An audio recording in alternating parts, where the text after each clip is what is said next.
Assalamualaikum, selamat pagi semuanya. Bertemu kembali dengan Usnur Hidayah dalam pembelajaran IPA perdana kita. Semua sudah siap ya? Mari kita awali untuk pembelajaran daring ini dengan membaca basmalah. Bismillahirrahmanirrahim. Sebelum kita memasuki materi, Ustazah sampaikan untuk kontrak pembelajaran IPA di 1 semester ke depan. Yang pertama, siswa mengikuti pembelajaran IPA dengan sungguh-sungguh. Yang kedua, siswa memiliki buku khusus atau buku catatan untuk pembelajaran IPA. Yang ketiga, siswa mengumpulkan tugas sesuai waktu yang telah ditentukan. Yang keempat, toleransi keterlambatan berlaku maksimal 10 menit dari jadwal jam pembelajaran.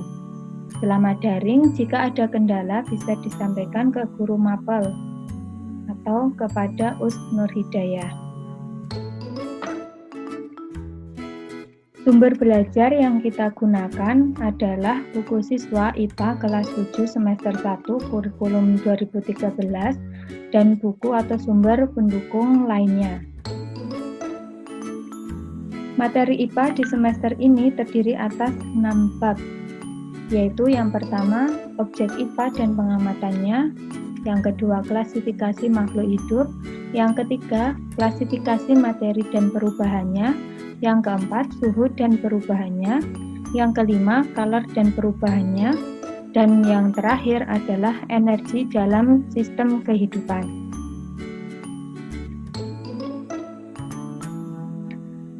Pada pertemuan kali ini, kita akan belajar tentang objek IPA dan pengamatannya.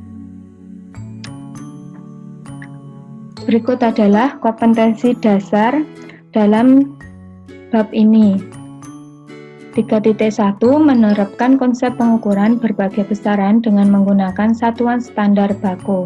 4.1 menyajikan data hasil pengukuran dengan alat ukur yang sesuai pada diri sendiri, makhluk hidup lain, dan benda-benda di sekitar dengan menggunakan satuan tak baku dan satuan baku.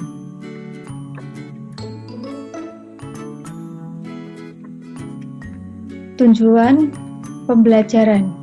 Setelah pembelajaran ini, siswa atau kalian diharapkan mampu pertama menjelaskan 3 keterampilan proses IPA, yang kedua menjelaskan kegunaan mempelajari IPA, yang ketiga menyebutkan objek yang dipelajari dalam IPA, yang keempat menjelaskan pengertian pengukuran, yang kelima membedakan besaran dan bukan besaran. Nomor 6, membandingkan satuan baku dan tidak baku. Ketujuh, memahami kegunaan satuan baku dalam pengukuran. Dan tujuan terakhir yaitu mengkonversi satuan dalam SI atau satuan internasional.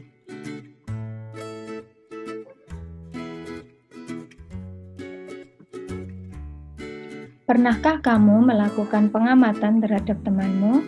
Misalnya mengamati warna kulitnya, tinggi badannya, bentuk hidung, bentuk mata, ataupun berapa massa tubuhnya? Ya, semua kegiatan ini disebut dengan penyelidikan ilmiah IPA. Penyelidikan ilmiah IPA melibatkan sejumlah proses yang harus dikuasai, antara lain sebagai berikut. Yang pertama, keterampilan pertama yaitu pengamatan.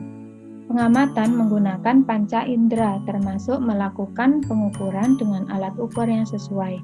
Pengamatan dilakukan untuk mengumpulkan data dan informasi. Yang kedua, membuat inferensi. Merumuskan penjelasan berdasarkan data pengamatan. Penjelasan ini digunakan untuk menemukan pola-pola atau hubungan antar aspek yang diamati dan membuat perkiraan. Keterampilan yang ketiga yaitu mengomunikasikan. Mengomunikasikan hasil penyelidikan baik secara lisan maupun tulisan. Hal yang dikomunikasikan termasuk data yang disajikan dalam bentuk tabel, grafik, bahkan dan gambar yang relevan.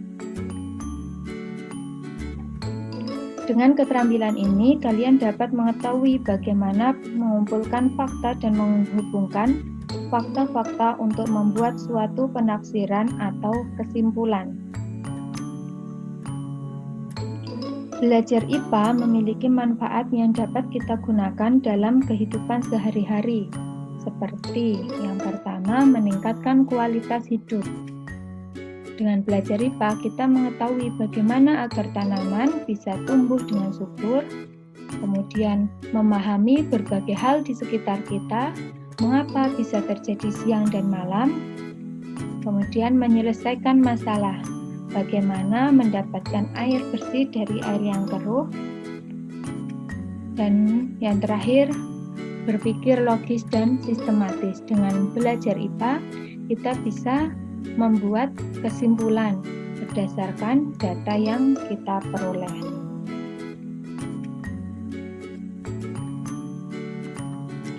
IPA atau ilmu pengetahuan alam adalah ilmu yang mempelajari seluruh benda di alam dengan segala interaksinya. Secara umum, objek IPA dibedakan menjadi dua, yaitu yang pertama benda renik atau benda yang sangat kecil.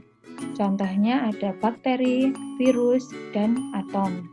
Kemudian objek yang kedua yaitu benda yang berukuran besar. Contohnya ada lautan, bumi, dan jagat raya.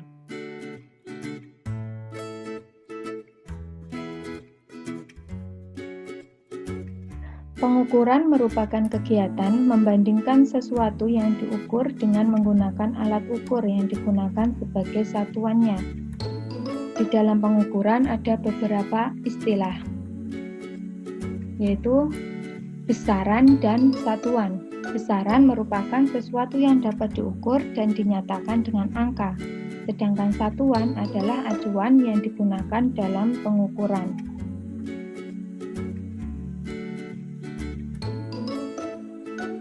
Berikut adalah hasil pengukuran panjang meja. Hasil pengukuran tersebut menunjukkan bahwa panjang meja adalah 1,5 meter. Dari sini kita bisa membedakan mana yang termasuk besaran dan mana yang termasuk satuan. Panjang merupakan besaran, kemudian 1,5 merupakan nilai besaran, dan M atau meter merupakan satuan.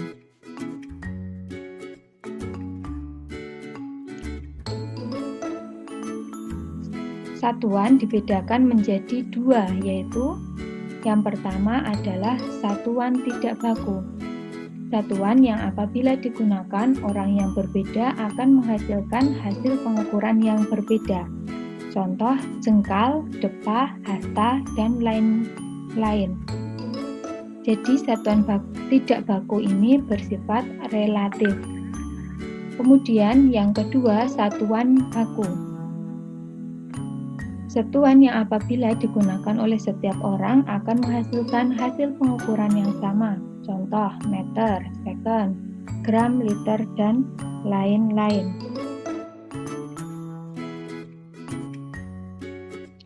Agar satuan pengukuran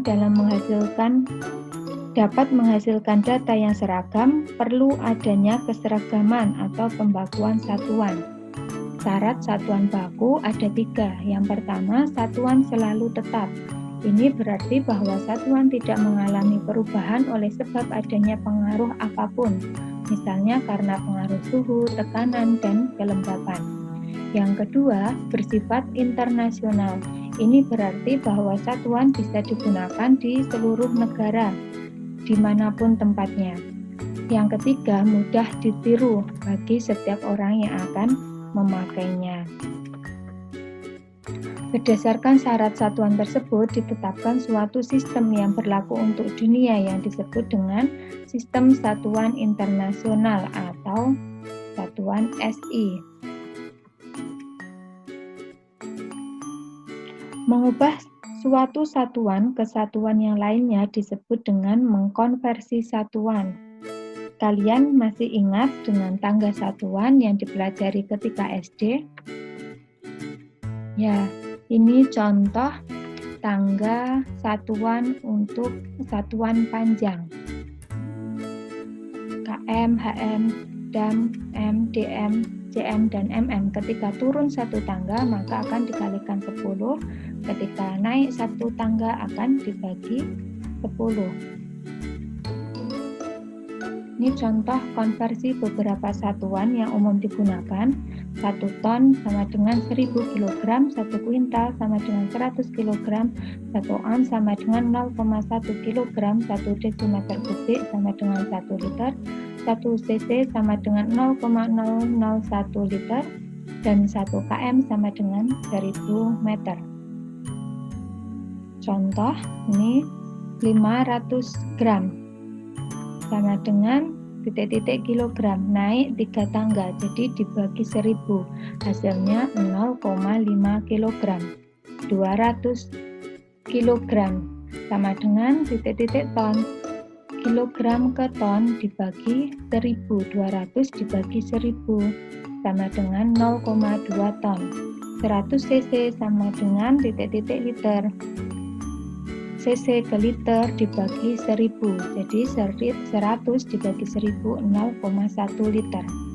2 menit sama dengan titik-titik detik, 2 dikalikan 60 sama dengan 120 detik. 1 jam sama dengan titik-titik detik. 1 jam ada 60 menit dan setiap menitnya ada 60 detik, jadi 60 kali 60 sama dengan 3600 detik. 700 ons sama dengan titik-titik kilogram, naik 1 tangga, jadi 700 dibagi 10 sama dengan 70 kilogram. 3000 cm sama dengan titik-titik meter, naik 2 tangga dibagi 100, jadi 3000 dibagi 100 sama dengan 30 meter. Yang terakhir 500 mm sama dengan titik-titik meter, naik 3 tangga, jadi 500 dibagi 1000 sama dengan 0,5 meter.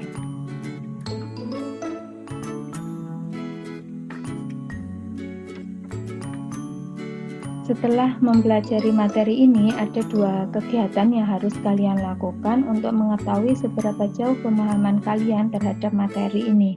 Kegiatan yang pertama yaitu melakukan pengamatan terhadap panjang meja.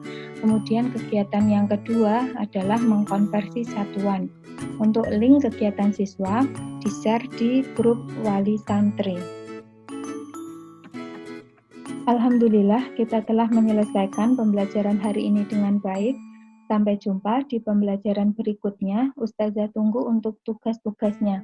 Bagi Ananda yang sudah menyimak materi dalam bentuk video ini, silahkan presensi di grup wali santri dengan mengetik IPA Asyik. Cukup sekian dari Ustazah. Wassalamualaikum warahmatullahi wabarakatuh.